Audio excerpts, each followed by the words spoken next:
하나님의 말씀을 에스라서에서 보겠습니다.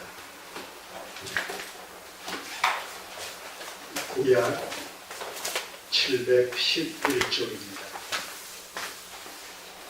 구약 711쪽 에스라서 1장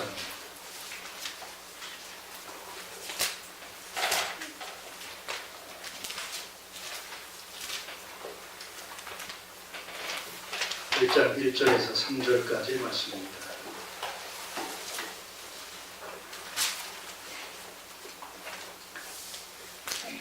1절에서 3절까지 말씀을 같이 읽겠습니다. 바사왕 고레스 원년에 여호와께서 예레미야의 입으로 하신 말씀을 응하게 하시려고 바사왕 고레스의 마음을 감동시키시매 저가 온 나라에 공포도 하고 조소도 내려 가로되 바사왕 고레스는 말하노니 하늘의 신 여호와께서 세상 만국으로 내게 주셨고 나를 명하사 유다 예루살렘에 전을 건축하라 하셨나니 이스라엘의 하나님은 참 신이시다. 너희 중에 무릇 그 백성 된 자는 다 유다 예루살렘으로 올라가서 거기 있는 여호와의 전을 건축하라. 너희 하나님이 함께 하시기를 원하노라. 기도드리겠습니다.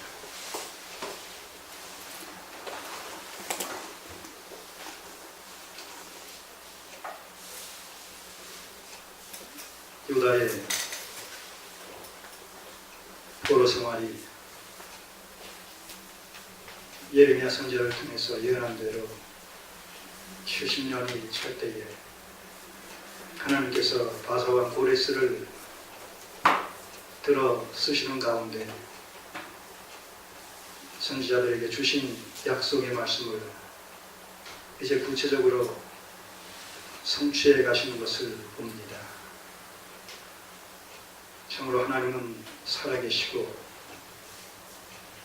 약속하신 말씀을 때가 찰 때 반드시 성취시키시는 워낙에 신실하신 하나님이시며 그 과정에서 세상 역사를 도구 삼으시사 하나님의 구속사를 주권적으로 이루어 가시는 것을 보게 됩니다.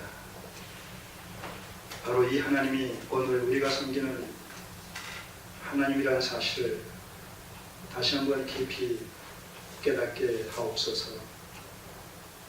약속하신 말씀을 성취시키시며 그 과정에서 우리의 삶을 선용해 가신다는 사실을 또한 깨닫게 하셔서 언약 신앙관과 섭리 의존적인 신앙관을 확립할 수 있는 은혜의 시간들이 되게 하옵소서.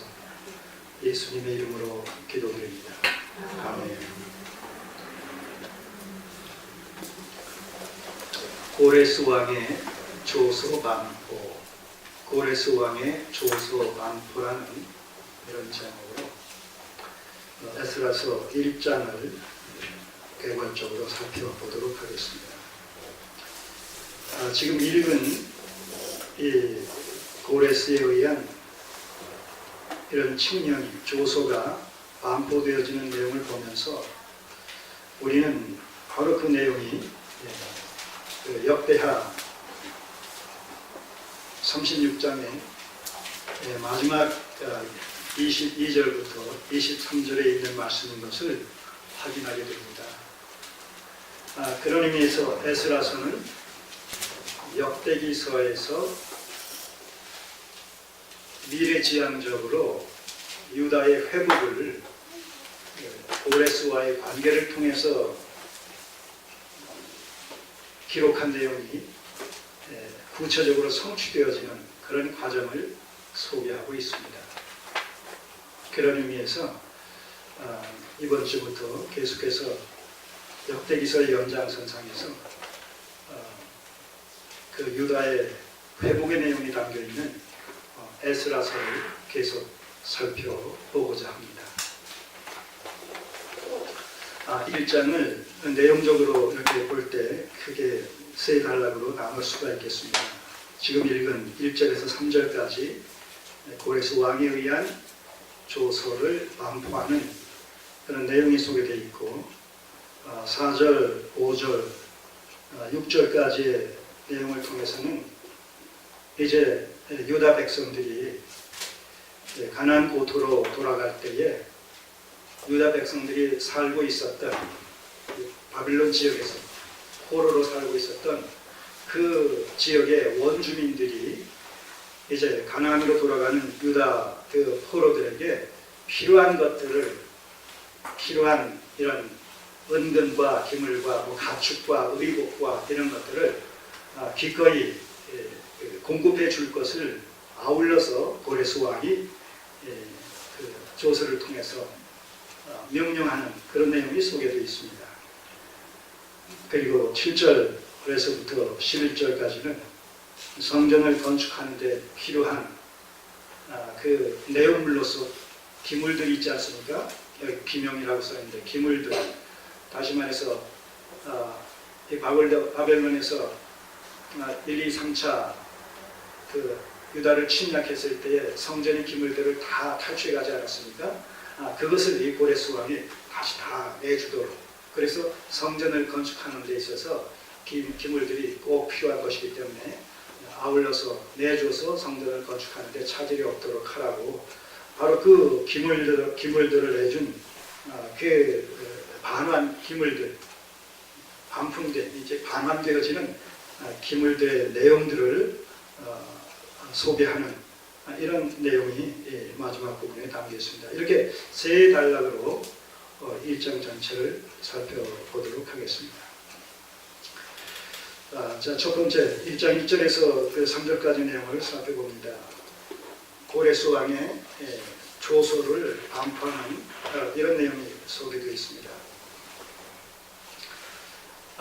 이 바사는 페르시아입니다. 당시에 그 대제국이었던 세상을 지배하고 있었다라고도 얘기할 수 있는 이런 그 바벨론이 멸망당할 거라는 것은 어느 누구도 감히 예상을 못했던 사건입니다.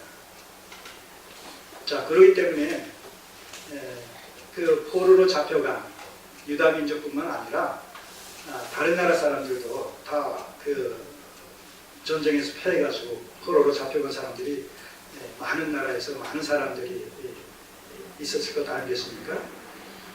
그런 사람들이 바벨론의 포로 생활로부터 해방될 것이다 라는 그 소망과 희망은 사실 그 당시의 상황으로 봐서는 전무했었다는 것이죠. 그렇게 이 바벨론의 세력이 막강했었기 때문에.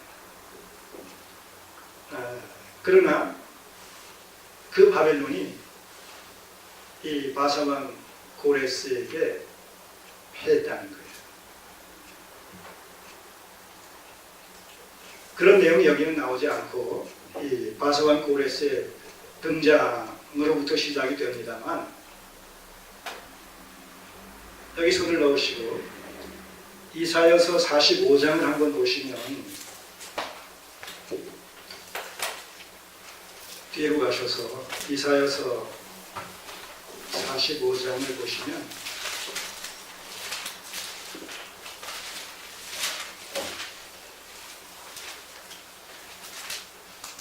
이 이사야서의 예언들은 이 페르시아가 등장하기 전 거의 2세기, 한 200년, 150년에서 200년 정도 전의 사람이고 전의 얘기입니다. 다시 말해서 150, 200년 전에 150 내지는 200년 앞에 되어질 일을 갖다가 하나님께서 이사야를 통해서 예언케 하셨는데, 특별히 고레스와 관련되어진 내용을 예언하고 있습니다. 자, 우선 44장 28절에 보시면 고레스에 대하여는 이르기를 그는 나의 목자라 나의 모든 기쁨을 성취하리라 하며, 이미 벌써 고레스라는 이름이 이사야의 예언 속에 등장을 합니다. 그런데 내용을 보면 어때요?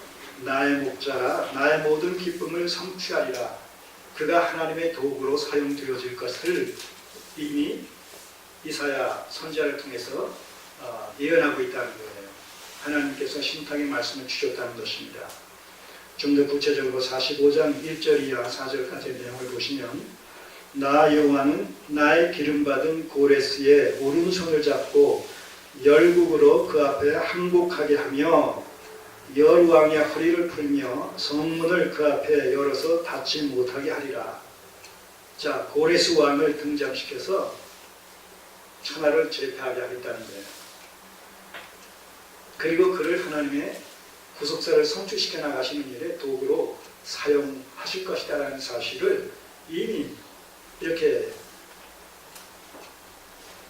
150, 200년 전부터 예언을 하고 있다는 것입니다.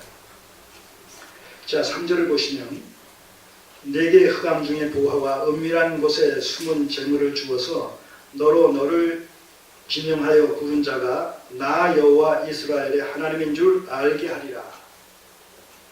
하나님께서 놀랍게 고레스를 사용하실 것에 대해서 아주 구체적으로 지목하여서 명하고 있는 것을 보게 됩니다. 4절 내가 나의 종 야곱 나의 택한 이스라엘을 위하여 너를 지명하여 불렀나니, 예, 이스라엘을 위해서 고레스를 지명해서 불러내셨다는 거예요. 그리고 앞으로 이제 그를 이스라엘과의 관계 속에서 구속사적인 하나의 도구로 고레스를 사용하시겠다는 겁니다. 우리는 이런 것을 보면서도 뭘 알 수가 있겠어요?